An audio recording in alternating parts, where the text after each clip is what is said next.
જય માતાજી અમારા રામેરા ઉમેરા શિયાળિયા તો આપણે આવી રાજકોટ આપણા બેલેશ્વર મહાસાજી માનું મંદિર જોઈ શકો છો આ બાળકો બેલેશ્વર છે પણ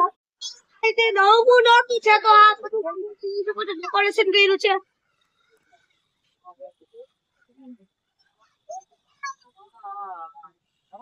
અને અમે દર મંગળવારે અહીંયા આવીએ છીએ સેવા કરીએ છીએ બધાય તો હવે હું તમને માતાજી છે મારે દર્શન કરાવે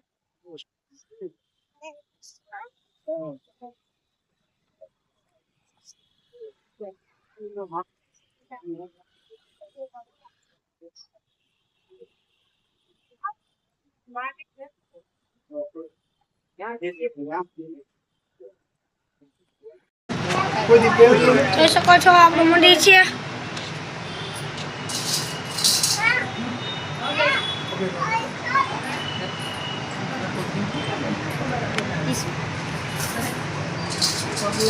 પગે લાગેલા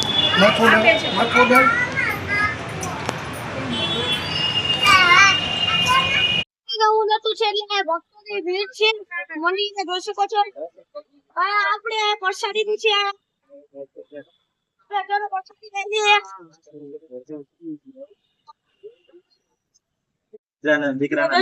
ભાઈ છે પ્રસાદી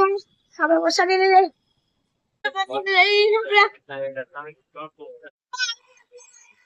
પ્રસાદી છે મંદિરના દર્શન કરી લીધા છે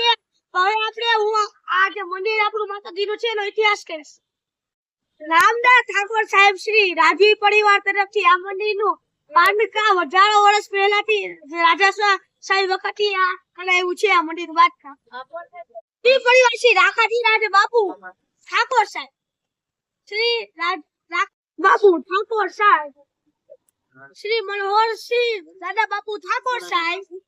શ્રી ધર્મેન્દ્રસિંહ બાપુ ઠાકોર સાહેબ શ્રી માનદાતા સાહેબ બાપુ ઠાકોર સાહેબ આ બધા જે આપણું મંદિર આશાપુરામાં છે ને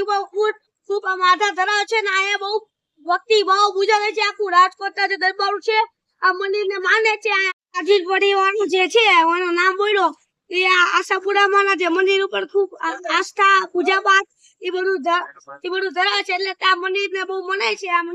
આ મંદિર પર ખૂબ બધી આસ્થા ધરાવે છે રાજકોટ વાસીઓ ખૂબ આ મંદિરને માને છે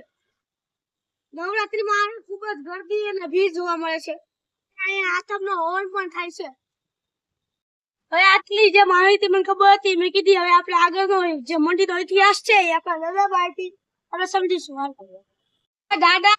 માતાજીની સેવામાં હતા તો આપણે મને જેટલી માહિતી ખબર હતી એ મેં કીધી હવે તમને આજનો બ્લોગ ગમ્યો હોય તો લાઈક શેર સબસ્ક્રાઇબ કરજો અને તમને આ મંદિર ગમ્યું હોય તો કમેન્ટ કરજો અને તમે આ મંદિર જોયું હોય તો પણ કમેન્ટમાં કહેજો જય માતાજી જીવા મંદિર આવી ત્યારે આ દાદાભાઈ થી આપણે બીજો બ્લોગ બનાવ ત્યારે મંદિર ની આપણે માહિતી લઈશું દાદાભાઈ થી જય માતાજી જય મા આશાપુરા નું